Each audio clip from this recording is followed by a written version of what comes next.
High বন্ধুরা, আজকে আমি দেখাবো হচ্ছে সেদিন যে লাল আলু মিষ্টি আলুর কচুরি দেখালাম, সেই মিষ্টি আলু ভাজা। এই দেখো গোল গোল চাক চাক করে কেটে নিয়েছি, এই যে নিয়ে তাতে নুন আর হলুদ দিয়ে রেখেছি। এবার মাখিয়ে নেব। আর কড়াই গরম করতে দিয়েছি, কড়াইয়ে দেবো সাদা তেল।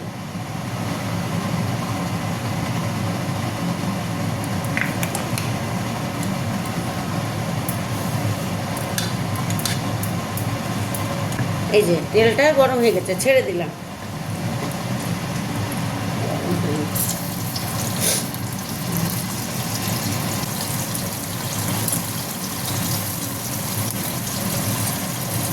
একটু টাইম লাগবে বন্ধুরা, কেন এটা একটু ওই পিঠটা লাল হবে, তখন আমি এই পিঠটা উল্টে দেবো, দেখবে লুচির মতন ফুলবে সুন্দর করে।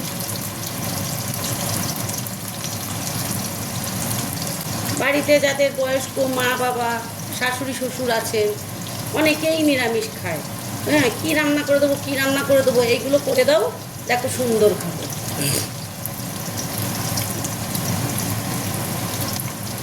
ওনাদেরও তো একটু খেতে ইচ্ছা করে, ওই জন্য ওনাদেরকে এইগুলো রান্না করে দাও। কম সময়ে রান্নাও হয়ে যাচ্ছে তোমার।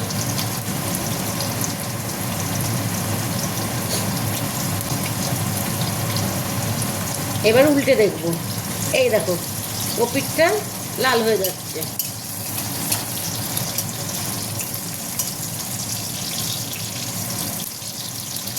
সর্ষের তেল দিলে চট করে লাল হয়ে যায়, কিন্তু সর্ষের তেলে ভাজাটা ভালো লাগে না খেতে। এই দেখো বন্ধু, আমি এই যে উল্টে দিলাম।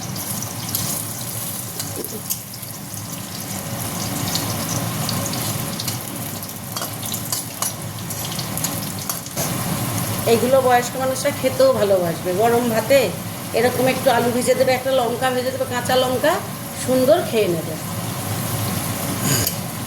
এই দেখো হয়ে যাচ্ছে। এবার এটা এখনো হয়নি, এটার একটু হোক, এটা হয়ে, এই দেখো আমি বললাম না লুচির মতন ফুলবে।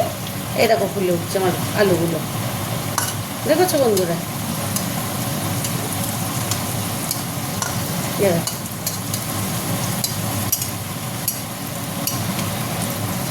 কাটার সময় একটু মোটা করে কাটবে, খুব পাতলা কাটবে না, তাহলে কিন্তু ভালো ভাজা হবে না।